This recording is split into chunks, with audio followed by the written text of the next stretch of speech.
The ride she never ordered. Friday night in Columbia, South Carolina, March 29, 2019. A senior at USC, Samantha Josephson, orders an Uber after a night out. Outside the bar, a black sedan rolls up. She opens the back door, gets in, and the car pulls away. It isn't her driver. Minutes later, the rear doors won't open. Child locks on. Her phone stops moving on the map. The car vanishes into the dark. By morning, search alerts fly. In the afternoon, investigators find Samantha off a rural road outside town. The coroner's report is stark. Cause of death, multiple sharp force injuries. More than 100 wounds across the head, neck, torso, and limbs tear through soft tissue and vessels. No single cut is the one, but together they cause catastrophic hemorrhage. Blood pressure collapses. Oxygen to the brain drops. Organs fail. It's death by rapid blood loss. Police later recover a knife, cleaning supplies, and the suspect's car, with child lock residue and blood traces. In court, the verdict is life in prison. For Samantha, the lesson lands hard and too late. Always match the plate, the photo, the name, every time.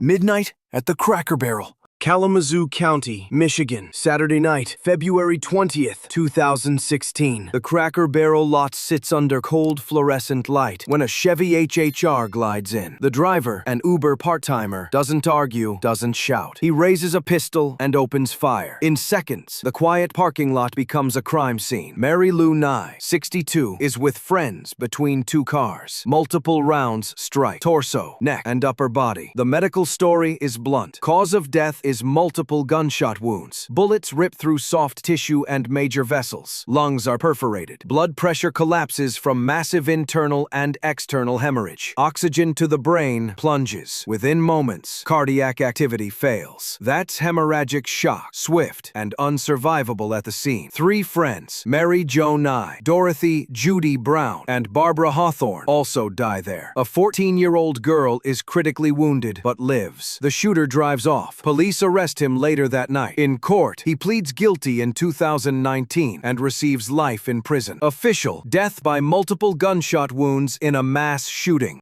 The Beirut Fare.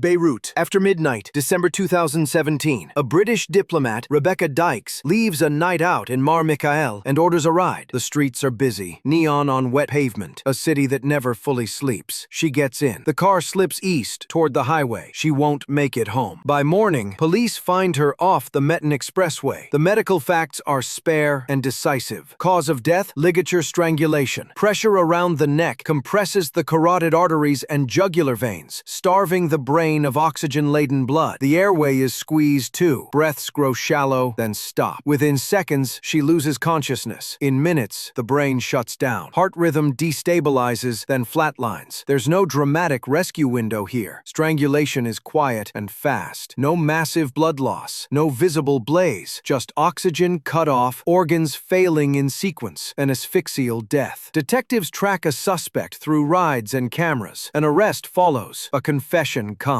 Official: homicide by ligature strangulation, the kind of violence that leaves almost nothing to hear and nothing left to save. Minutes after pickup. Oxon Hill, Maryland, night of August 27, 2019. Baudouin Chakunte, 46, starts a pooled fare. One rider already in back, another added by the app. The car rolls a few blocks. In the tight quiet of a late-night ride, muzzle flashes break the dark. The driver slumps. The car drifts to a stop at Indian Head Highway and Bald Eagle Road. The medical story is plain and fatal. Cause of death, multiple gunshot wounds. Projectiles enter the torso and chest, lacerating lung tissue and major blood vessels. Blood pressure collapses from rapid internal and external hemorrhage. Oxygen to the brain plunges. Within minutes, electrical activity in the heart falters and ceases. Hemorrhagic shock to cardiac arrest. Another passenger dies at the scene. Police trace the shooter and make an arrest soon after. In court, he pleads guilty and receives a multi-decade sentence. Official: homicide by gunfire. Death by catastrophic blood loss from multiple gunshot wounds. Halfway out the door. Sydney's CBD, just after 3 a.m., June 2017. A rideshare pulls up at a red light on Elizabeth and Bathurst. In the back seat, a 20-something British expat, Samuel Thomas, cracks the rear door. The cabin light pops on. The light turns green. The car rolls. Samuel is halfway out. He tumbles onto the roadway, into the path of a city bus. The medical story is brutal and clinical. Cause of death, multiple blunt force injuries from pedestrian bus impact. The strike delivers catastrophic head and chest trauma. Major vessels tear. Lungs and brain suffer suffer immediate, unsurvivable damage. Blood pressure collapses. Oxygen to the brain disappears. Cardiac activity ceases within moments. Death occurs at the scene. In court, the driver is found guilty of negligent driving after accelerating while a passenger was exiting. He later receives a community-based sentence and license suspension. Official homicide was not alleged. This is ruled negligent driving causing death. The physiological cause remains the same: fatal, multi-system blunt trauma under a moving bus. Carjacked on camera. Southeast Washington, D.C. Late afternoon, March 23, 2021. Mohammed Anwar, 66, working an Uber Eats shift, pulls to the curb. Two teenagers climb into his car. He protests, half in and half out of the driver's door as the engine revs. The sedan surges away, with him still clinging to the frame. Blocks fly past. A hard turn. Metal screams. The car clips a barrier, slams another vehicle, then violently rolls onto its side. Anwar is thrown to the pavement. The medical facts are clinical and final. Cause of death: multiple blunt force injuries from a high-energy motor vehicle collision. The impact delivers catastrophic head and chest trauma. Skull and rib fractures, torn lung tissue, and ruptured vessels trigger massive internal and external bleeding. Blood pressure plummets. Oxygen to the brain collapses. Within moments, cardiac activity fails. Hemorrhagic shock progressing to cardiac arrest. He is pronounced dead at the scene. Police detain the teens nearby. Courts later rule the case a homicide, but the physiology doesn't change. Death by blunt force trauma in a crash that never had to happen. First pedestrian of the robot age.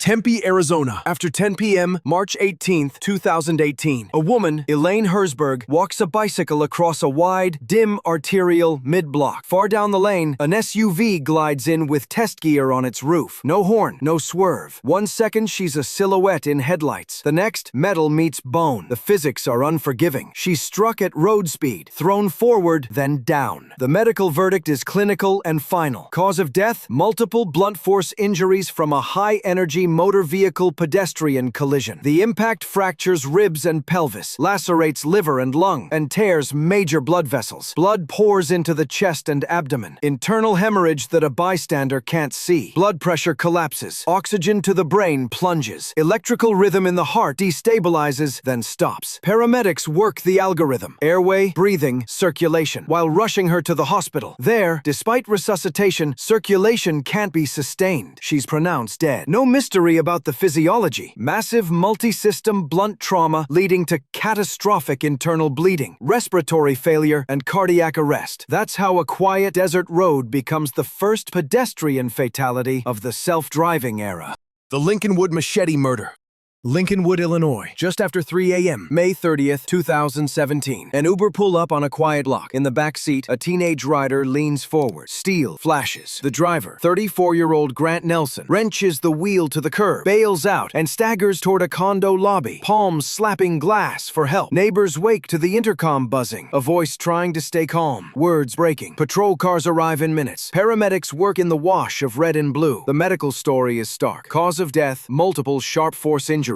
Deep cuts and stab wounds to the head, neck, and torso shear through soft tissue and major vessels. The chest is compromised. A lung is punctured. Blood floods the pleural space. Hemothorax, collapsing the lung and starving the body of oxygen. Severed vessels dump blood into the chest and onto the street. Blood pressure crashes. The brain's oxygen reserve vanishes. Heart rhythm stutters, then stops. Hypovolemic shock progressing to cardiac arrest. He's transported but can't be stabilized. Pronounced dead at the hospital. Official: homicide by multiple sharp force injuries. Catastrophic blood loss and respiratory failure. Minutes after a routine fare became a lethal ambush. 77 years, one last fare.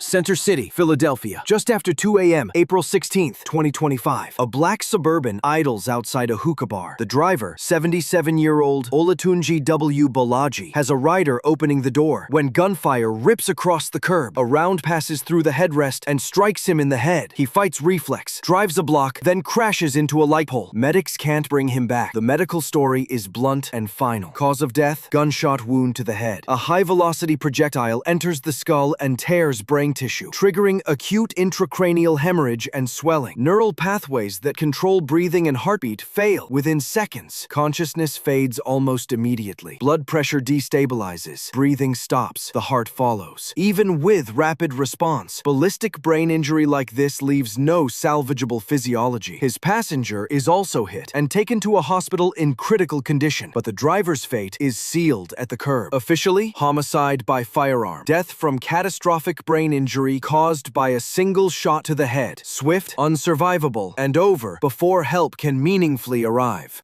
If you enjoyed this animation, please subscribe for more and support my small channel. Share your ideas for the next video in the comments.